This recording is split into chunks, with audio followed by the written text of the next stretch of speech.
ल आज हामी सबैले सानैदेखि सुन्दै आएको एउटा एकदमै चर्चित कथाको बारेमा कुरा गरौँ, कछुवा र खरायोको कथा। अब सुन्दा त यो सामान्य जनावरहरूको दौड जस्तो लाग्छ, होइन त? तर होइन, यसको अर्थ त्योभन्दा धेरै गहिरो छ। यो त खासमा धैर्य, घमण्ड र लगातार लागिरहने बानीको कथा हो, यही कथाले एउटा एकदमै महत्त्वपूर्ण प्रश्न खडा गर्छ। के छिटो हुनु वा गति हुनु नै सधैँ जितको ग्यारेन्टी हो त?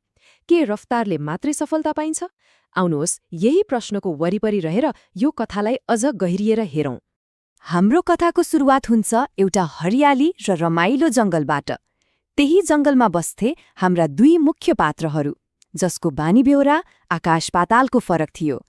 एकातिर थियो एकदमै छिटो दौड्ने तर उस्तै घमण्डी खरायो, अनि अर्कोतिर थियो साह्रै ढिलो हिँड्ने तर शान्त र धैर्यवान कछुवा।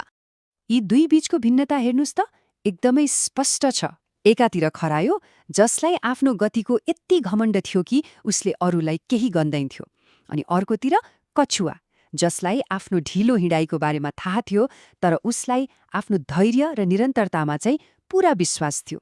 हो, यिनै दुई फरक स्वभावले नै त कथालाई रोचक बनाउँछ।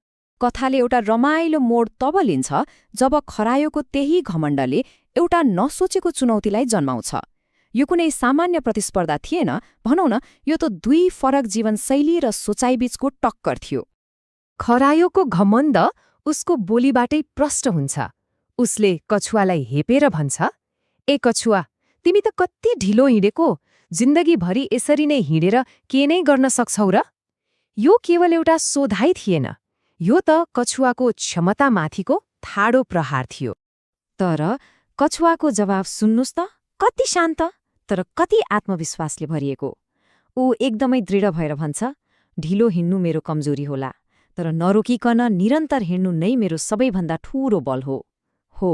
यहीँबाट उसले दौडको चुनौती स्वीकार गर्छ, जसले गर्दा खरायो मात्र होइन, जङ्गलका अरू जनावरहरू पनि छक्क पर्छन्। ल, अब कथाको सबैभन्दा रोमाञ्चक खण्डमा जाउँ, जहाँ दौड सुरु हुन्छ। यो दौड केवल दौड मात्र थिएन, यो त गति र धैर्यताको लडाईँ थियो। अब हेरौँ कसरी निरन्तरताले गतिको घमण्डलाई जित्छ। अनि दौड सुरु भयो। खरायो त के कुरा गर्नु, सुरुमै बिजुली चम्के चाहिँ हुत्तिएर गयो। एकैछिनमा त कता पुग्यो कता। उसलाई त लाग्यो अब जितिहाले नि। अनि बाटोमा एउटा रुखको छाहारीमा आराम गर्न बस्यो। बस्दा बस्दै भुस्सक्कै निदाएछ। तर अर्कोतिर हाम्रो कछुवा, ऊ बिस्तारै, एकदमै बिस्तारै, तर एक नासले नरोकिकन आफ्नो लक्ष्यतिर लम्किरह्यो। अनि जब खरायोको निद्रा खुल्यो, उसले के देख्छ भने कछुवा त अन्तिम रेखा पार गर्ने लागेको छ। ऊ हतार हतार दौड्यो, तर अब धेरै ढिलो भइसकेको थियो। कछुवाले दौड जितिसकेको थियो। हो, यही क्षणले देखाउँछ घमण्डले हार्यो र धैर्यले जित्यो। यो कथाको अन्त्य दौडको जितमा मात्रै सकिँदैन। वास्तवमा यसले हामीलाई जीवनका लागि केही यस्ता अमूल्य पाठहरू सिकाउँछ जुन जुनसुकै समयमा पनि उत्तिकै महत्त्वपूर्ण हुन्छन्। यो कथाबाट सिक्नुपर्ने कुराहरू एकदमै स्पष्ट छन्।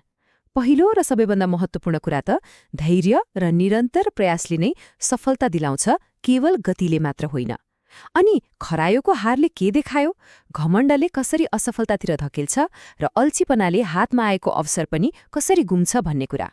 अनि कछुवाको जितले नम्रता र लगनशीलताको शक्तिलाई देखाउँछ।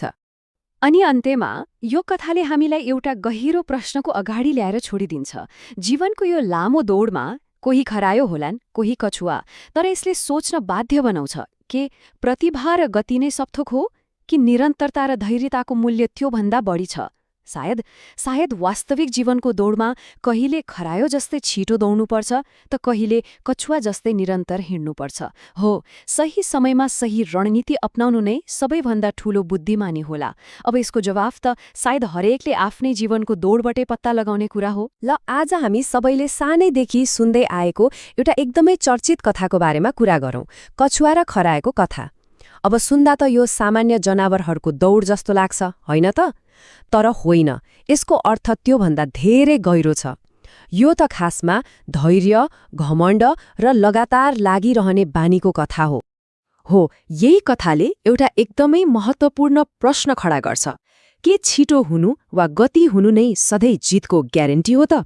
के रफ्तारले मात्रै सफलता पाइन्छ? आउनुहोस् यही प्रश्नको वरिपरि रहेर यो कथालाई अझ गहिरिएर हेरौं। हाम्रो कथाको सुरुवात हुन्छ एउटा हरियाली र रमाइलो जंगलबाट। त्यही जंगलमा बस्थे हाम्रा दुई मुख्य पात्रहरू, जसको बानी बेहोरा आकाश पातालको फरक थियो। एकातिर थियो एकदमै छिटो दौड्ने तर उस्तै घमण्डी खरायो, अनि अर्कोतिर थियो साह्रै ढिलो हिँड्ने तर शान्त र धैर्यवान कछुवा।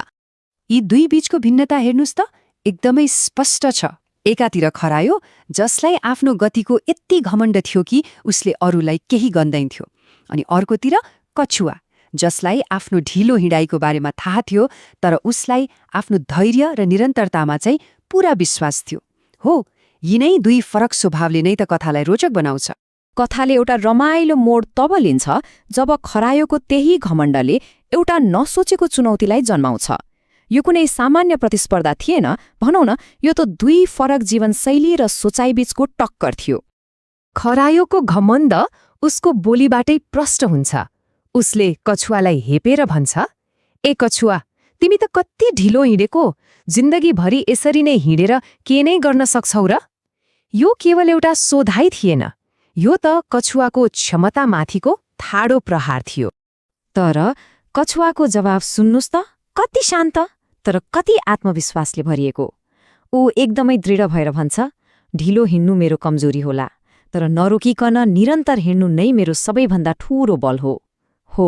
यहीँबाट उसले दौडको चुनौती स्वीकार गर्छ, जसले गर्दा खरायो मात्र होइन, जंगलका अरू जनावरहरू पनि छक्क पर्छन्। ल, अब कथाको सबैभन्दा रोमाञ्चक खण्डमा जाउँ, जहाँ दौड सुरु हुन्छ। यो दौड केवल दौड मात्र थिएन, यो त गति र धैर्यताको लडाईँ थियो। अब हेरौं कसरी निरन्तरताले गतिको घमण्डलाई जित्छ। अनि दौड सुरु भयो। खरायो त के कुरा गर्नु, सुरुमै बिजुली चम्के चाहिँ हुत्तिएर गयो। एकैछिनमा त कता पुग्यो कता। उसलाई त लाग्यो अब जितिहाले नि। अनि बाटोमा एउटा रुखको छाहारीमा आराम गर्न बस्यो। बस्दा बस्दै भुस्सक्कै निदाएछ। तर अर्कोतिर हाम्रो कछुवा, ऊ बिस्तारै, एकदमै बिस्तारै, तर एक नासले नरोकिकन आफ्नो लक्ष्यतिर लम्किरह्यो। अनि जब खरायोको निद्रा खुल्यो, उसले के देख्छ भने कछुवा त अन्तिम रेखा पार गर्ने लागेको छ। ऊ हतार हतार दौड्यो, तर अब धेरै ढिलो भइसकेको थियो। कछुवाले दौड जितिसकेको थियो। हो, यही क्षणले देखाउँछ घमण्डले हार्यो र धैर्यले जित्यो। यो कथाको अन्त्य दौडको जितमा मात्रै सकिँदैन। वास्तवमा यसले हामीलाई जीवनका लागि केही यस्ता अमूल्य पाठहरू सिकाउँछ जुन जुनसुकै समयमा पनि उत्तिकै महत्त्वपूर्ण हुन्छन्। यो कथाबाट सिक्नुपर्ने कुराहरू एकदमै स्पष्ट छन्। पहिलो र सबैभन्दा महत्त्वपूर्ण कुरा त धैर्य र निरन्तर प्रयासले नै सफलता दिलाउँछ, केवल गतिले मात्र होइन। अनि खरायोको हारले के देखायो?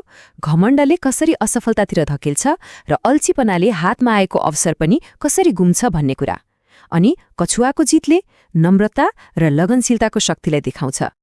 अनि अन्त्यमा यो कथाले हामीलाई एउटा गहिरो प्रश्नको अगाडि ल्याएर छोडिदिन्छ। जीवनको यो लामो दौडमा कोही खरायो होलान्, कोही कछुवा, तर यसले सोच्न बाध्य बनाउँछ के प्रतिभा र गति नै सबथोक हो, कि निरन्तरता र धैर्यताको मूल्य त्योभन्दा बढी छ। सायद वास्तविक जीवनको दौडमा कहिले खरायो जस्तै छिटो दौड्नुपर्छ त कहिले कछुवा जस्तै निरन्तर हिँड्नुपर्छ। हो, सही समयमा सही रणनीति अपनाउनु नै सबैभन्दा ठूलो बुद्धिमानी होला। अब यसको जवाफ त सायद हरेकले आफ्नै जीवनको दौडबाटै पत्ता लगाउने कुरा हो।